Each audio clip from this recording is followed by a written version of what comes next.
حیدرآباد شہر کے چنچلگوڑہ میں واقع مسجد محبوبیہ اہل حدیث کے زیر اہتمام نواب شاہ عالم خان انجینئرنگ کالج کے روبرو واقع ہاکی گراؤنڈ پر نماز عید الفطر کا اہتمام کیا گیا۔ عید الفطر کی نماز ٹھیک 7:45 پر ادا کی گئی۔ عید الفطر کی نماز اور خطبے کے فرائض ممتاز عالم دین فضیلت الشیخ عبد الرحیم مکی نے انجام دیے۔ اپنے خطبے میں ممتاز عالم دین فضیلت الشیخ عبد الرحیم مکی نے کہا کہ مسلمانوں کو چاہیے کہ وہ اللہ اور اس کے رسول صلی اللہ علیہ وسلم کے بتائے ہوئے اصولوں کو اپناتے ہوئے ماہ رمضان کے بعد غیر رمضان میں بھی رمضان کی طرح اپنی نماز اور عبادات کے سلسلے کو جاری رکھیں تاکہ آخرت میں فلاح پا سکوں۔ انہوں نے مسلمانوں کو آپس میں اتحاد اور اتفاق کو فروغ دینے پر زور دیا۔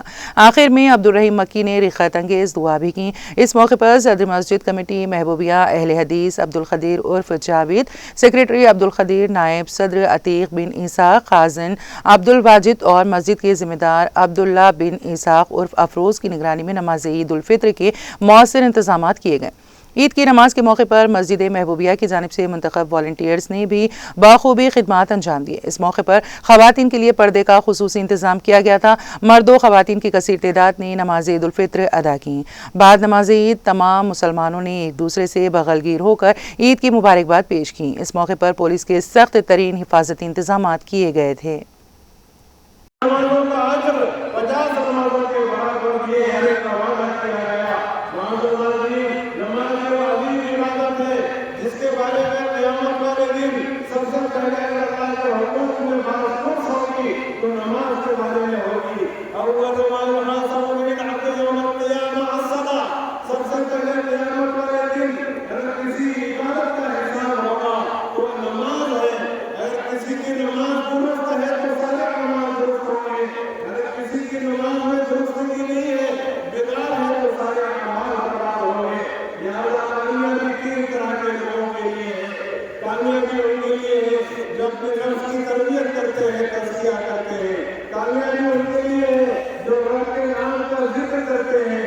کامیابی ان کے لیے ہے جو نماز کی پابندی کرتے ہیں۔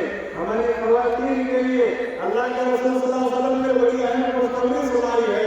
اللہ التي تصلي خمسها وصامت شهرها وطاعت بدنها واحسنت فرجها فلتدخل الي ابواب الجنه شاء۔ اور اگر 5 وقت کی نماز پڑھ لے اور رمضان کے مہینے کے روزے رکھ لے، اپنے شوہر کی اطاعت کرے، اپنی آزوں کی حفاظت کرے، ایسی عورت کا اختیار ہوگا جنت کے جس دروازے سے چاہے وہ داخل ہو جائے۔ بچوں